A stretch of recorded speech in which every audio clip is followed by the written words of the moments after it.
বিধানসভাতে তার নামের পাশে ভারতীয় জনতা পার্টির বিধায়ক বলে লেখা আছে। এত শিক্ষিত, ডাক্তারি করা, এত কথা, এত বড় বড় লেকচার, যদি হিম্মত হতো এমএলএশিপ থেকে পদত্যাগ করে গিয়ে তৃণমূল কংগ্রেসে জয়েন করা উচিত ছিল। মানুষের সেন্টিমেন্টের সাথে ছিনিমিনি খেলার কেউ অধিকার দেয়নি।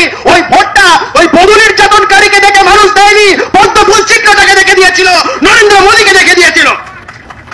একটা স্পিকার তার ন্যূনতম নৈতিক দায়িত্ব কর্তব্য হিসাবে তার উচিত ছিল, যখন একজন বিধায়ক একটা রাজনৈতিক দল থেকে অন্য রাজনৈতিক দলে গেছে, তার অন্তত এমএলএ পদটা তাকে সেখান থেকে রিজাইন করে যাওয়া বা অ্যান্টি ডিফেকশন লয় তার পদটা খারিজ করা, কোনোটাই কিছু হয়নি। একটার পর একটা নিদান আছে, মুকুটমণি অধিকারী থেকে শুরু করে কৃষ্ণ কল্যাণী থেকে শুরু করে সমস্ত জায়গায় নিদান আছে। এই নীতি নৈতিকতাহীন রাজনীতি থেকে বাংলাকে মুক্ত করতে হবে। যারা এখনো অব্দি গ্রামে গ্রামে গিয়ে সাধারণ বাড়ির মা বোনেদের থেকে আধার কার্ড ভোটার কার্ড নিয়ে জমা রাখছেন, বলছেন লক্ষ্মীর ভান্ডার বন্ধ হয়ে যাবে, সমস্ত সুযোগ সুবিধা বন্ধ হয়ে যাবে, তাদের উদ্দেশ্যে বলছি, যে দলটার জন্য করছেন সেই দলের একজন নির্বাচিত বিধায়ক গুলি করে খুন হলো, অভিযুক্ত তৃণমূল দলের লোকেরাই তার স্ত্রীকে একমাত্র একবার প্রার্থী করে দল হাত ছেড়ে সমস্ত দায় ঝেড়ে ফেলে দিল। এটাই তৃণমূল কংগ্রেস। তো যারা তৃণমূল কংগ্রেসের জায়গায় জায়গায় দাদাগিরি করছেন, জায়গায় জায়গায় গুন্ডামি করছেন, যারা যারা বিরোধীদের, যারা বিজেপি কর্মী সমর্থকদের যারা ভয় দেখাচ্ছেন, তাদের উদ্দেশ্যে বলছি, কেউ দায় নেবে না, কেউ সাহায্য করবে না। মমতা বন্দ্যোপাধ্যায়ের রাজনীতি হচ্ছে ইউজ অ্যান্ড থ্রো এর রাজনীতি। যখন দরকার পড়বে, ওই বাংলা একটা কথা আছে, কাজের বেলায় কাজী, কাজ পড়ালেই বাজি।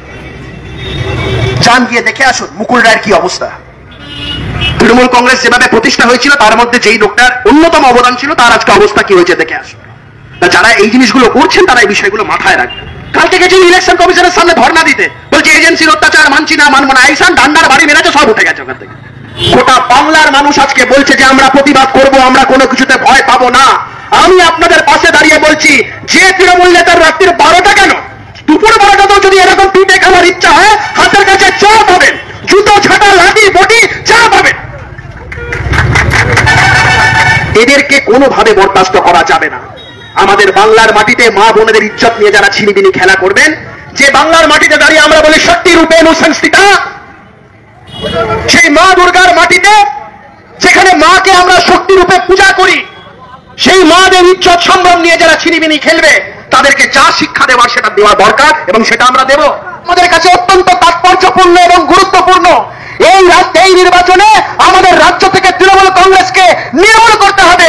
26 অনেক দূর, আমাদের আর সহ্য হচ্ছে না।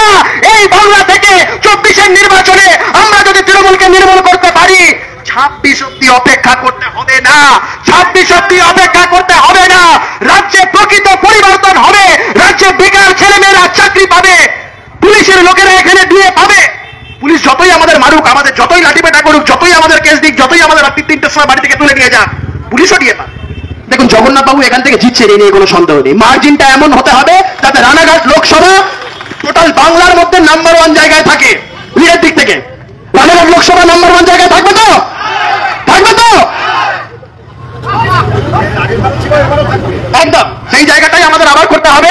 আমরা সবাই মিলে এই সংকল্প প্রত্যেক কটা আমাদের মনের মধ্যে গেঁথে নিয়ে, যেভাবে আমাদের রাজ্যের ভারতীয় জনতা পার্টির নেতারা সুকান্ত বাবু, শুভেন্দু বাবুরা যেরকম পরিশ্রম করছেন, মানুষের কাছে পৌঁছাচ্ছেন, যাচ্ছেন, নরেন্দ্র মোদীজি এতবার বাংলায় এসেছেন, আবারও আসবেন, যেভাবে ওনারা পরিশ্রম করছেন, যেভাবে বাংলার মানুষকে পরিত্রাণ দিতে চাইছেন, তাদের প্রতি আমাদেরও কিছু নৈতিক দায়িত্ব আছে। তাই সকলকে প্রণাম ভালোবাসা জানিয়ে আমি আমার বক্তব্য শেষ করছি। সবাই ভালো থাকবেন।